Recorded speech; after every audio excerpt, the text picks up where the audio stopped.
saham apa yang harus kita beli, gimana cara belajarnya gitu. Apa yang harus kita hindari nih, khususnya untuk para pemula.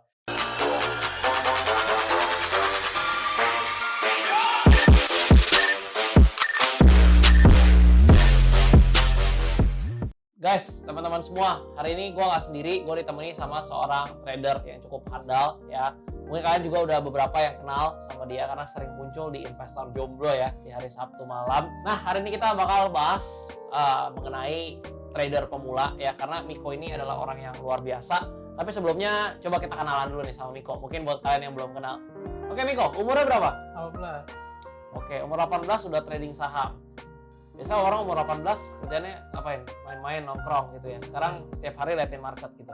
Mau tanya deh, kenapa kok trading saham? Awalnya gara-gara pas 2020, itu kan 2020 orang pada cuannya tumpah-tumpah kan. Ya, jadi awalnya FOMO juga, kayak banyak koronials gitu kan. Kayak bulan Desember lihat orang cuan tumpah-tumpah gitu. Ya, akhirnya terjun lah ke saham.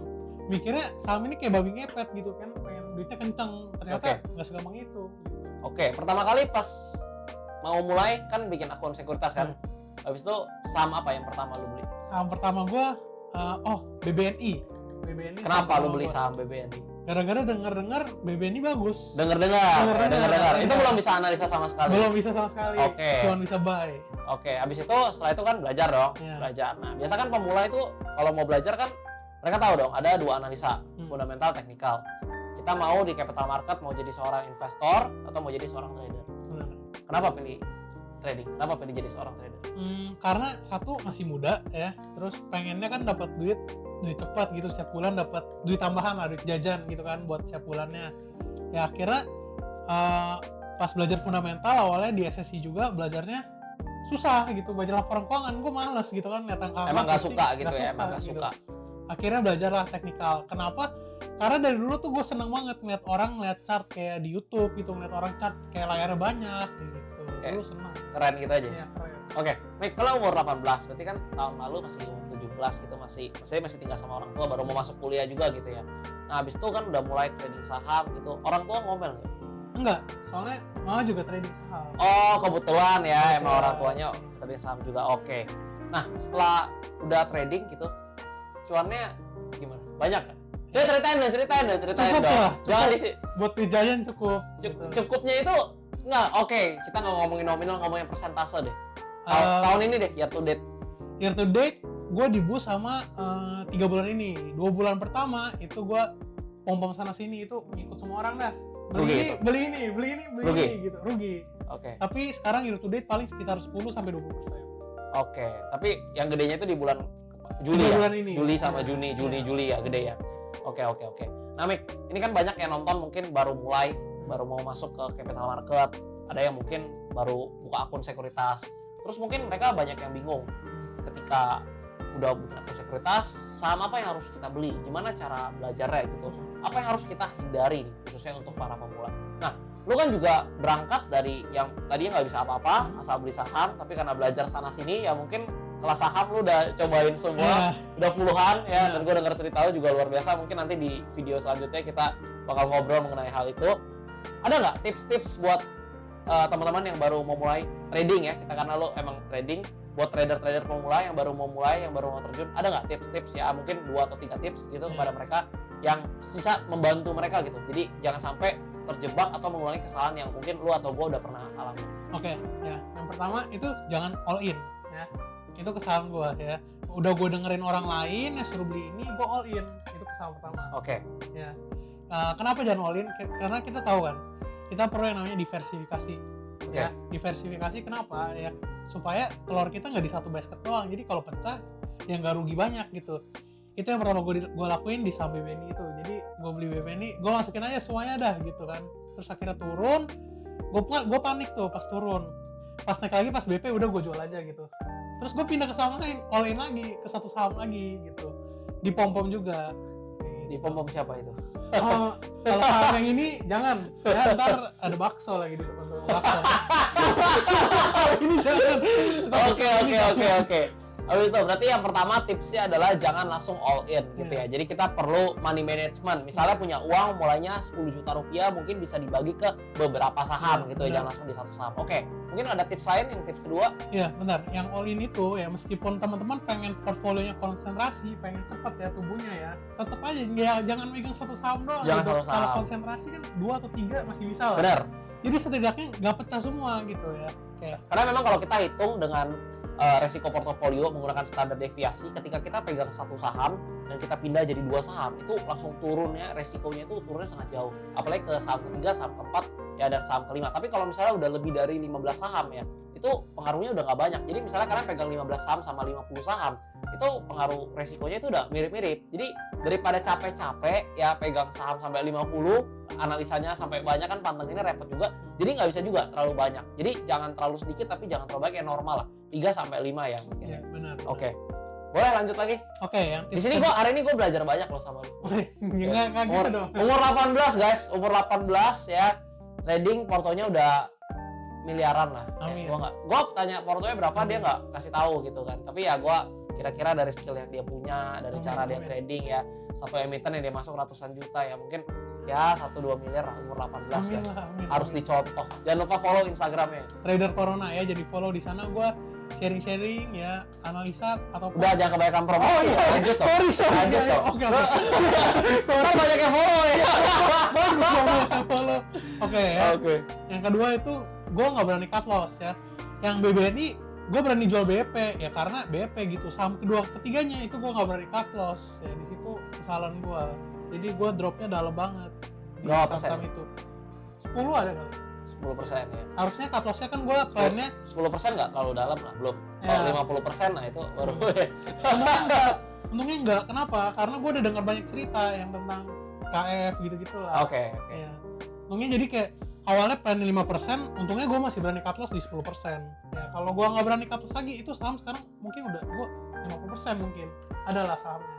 Oke, berarti tips yang kedua ini nggak boleh takut cut loss. Cuman sekarang gini nih, misalnya nih, gue punya uang 10 juta gitu ya.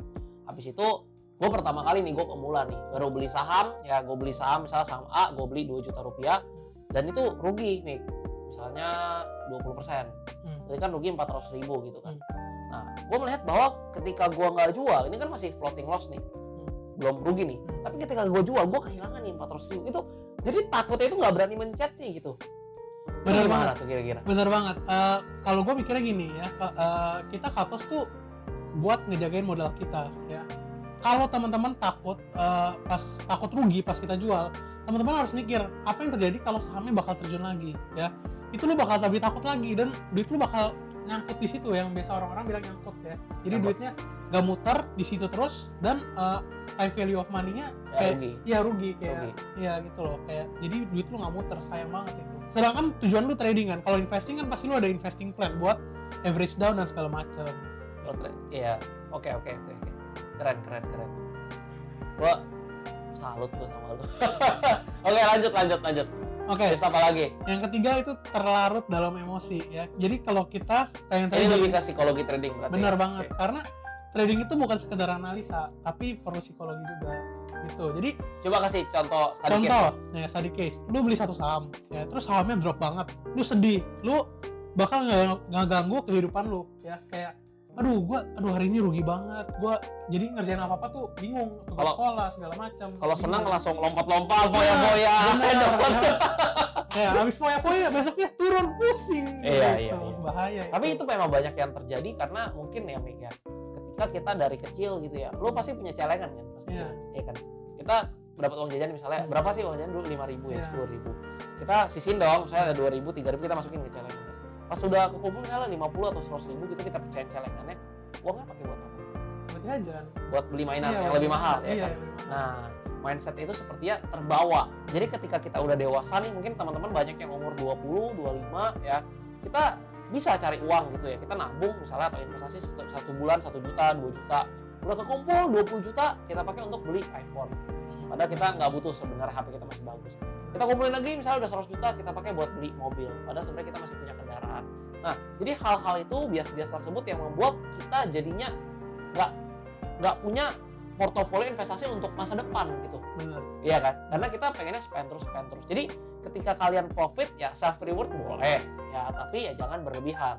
Terus nggak boleh sampai kesenangan juga euforia sampai hajar terus, wah ini kayaknya gue udah jago nih dan lainnya, terlalu percaya diri. Tapi ketika kalian rugi ya juga jangan nangis-nangisan gitu kan, ada orang sampai bunuh diri kan. Iya kan? Itu kan maksudnya sebatas kerugian, sebatas hutang yang mereka mungkin pakai margin tradingnya, itu kan karena mereka nggak teredukasi gitu kan. Sedangkan ya kalau memang pemulai jangan pakai margin gitu kan, kira-kira kan seperti itu. Oke, habis itu lu kan udah mulai nih kan awalnya. Nah, lu kan trading pasti pakai technical analysis dong. Benar. Iya dong. Nah, awalnya kan sama sekali buta tuh kan. Iya, Awalnya benar. pertama trading saham dulu kan. Benar. Kalau gua kan forex dulu baru saham. Iya. Oke, pertama kan saham dulu gitu. Nah, pas belajar technical analysis itu kan lu bilang tadi laporan keuangan susah. Angka-angka. Itu kan kalau technical chart-chart juga, Iya. support resistance, Fibonacci kan angka juga sebenarnya. Benar. Kenapa? Kok suka? Gue lebih nyaman ngeliat chart dibandingkan ngeliat laporan keuangan. Jadi emang dari awal tuh kayaknya udah demen banget gitu ya ngeliat chart gitu, ngeliat kayak grafik gitu, kayak demen aja. Kayak ngeliat di YouTube kan banyak nih orang layarnya keren gitu, keren. Oke. Gue bayangannya keren kalau pakai chart kayak gitu. Oke. Nah, cuman ketika lu udah ngerti nih technical analysis, menurut lu. Nah, ini gua agak menjebak nih. Nanti kalau ada yang kontroversial, dia serang aja trader corona gitu ya. Bukan gua kan cuma nanya. Gua nggak salah nih, gua cuma nanya. Menurut lu, lebih bagus analisa fundamental atau teknikal? Waduh. Tapi nggak boleh jawab dua-duanya. Coba lu, karena kalau dua-duanya bagus, gua tahu. Lebih bagus mana menurut lu? Tergantung. Serangnya dia, bukan gua lo ya. Lo ada yang value investing, value investor, yang fanatik sama fundamental. Kalau mau serang, jangan ke Instagram gua. Gua nanyanya dia, gua nggak jawab. Bagusan mana? Tergantung tujuan. Ya. Tergantung tujuan. Oke.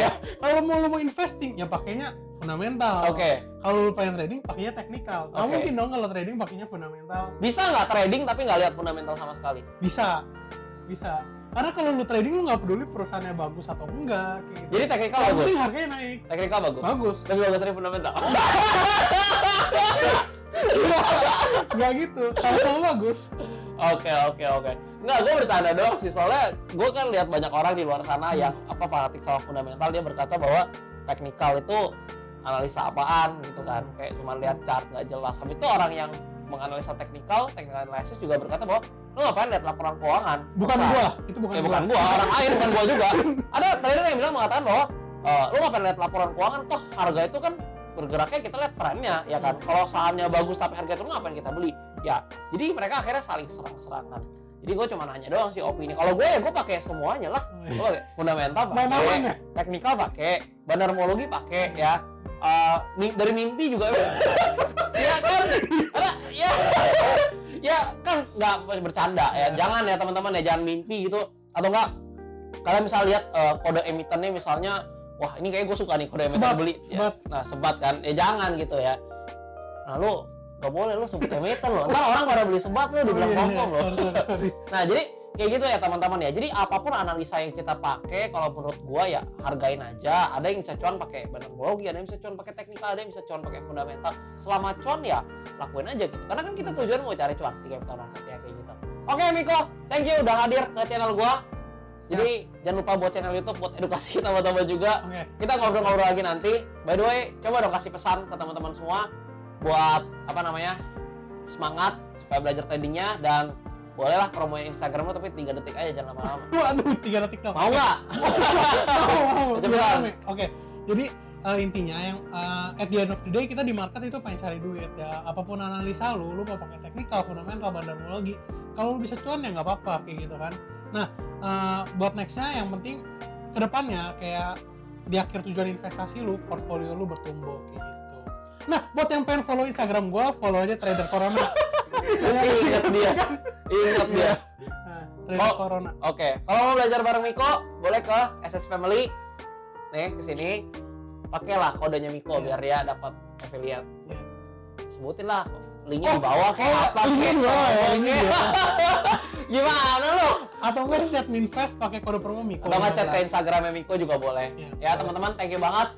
Gua jarang banget bikin video ini. Kalau kalian suka ke video ngobrol-ngobrol kayak gini, mungkin bisa menambah wawasan dan informasi untuk kalian juga. Kalian komen di bawah, like juga, subscribe channel ini dan bagikan ke teman kalian. Semoga bermanfaat. Sukses untuk kalian semua dan sampai jumpa di video berikutnya. Sukses.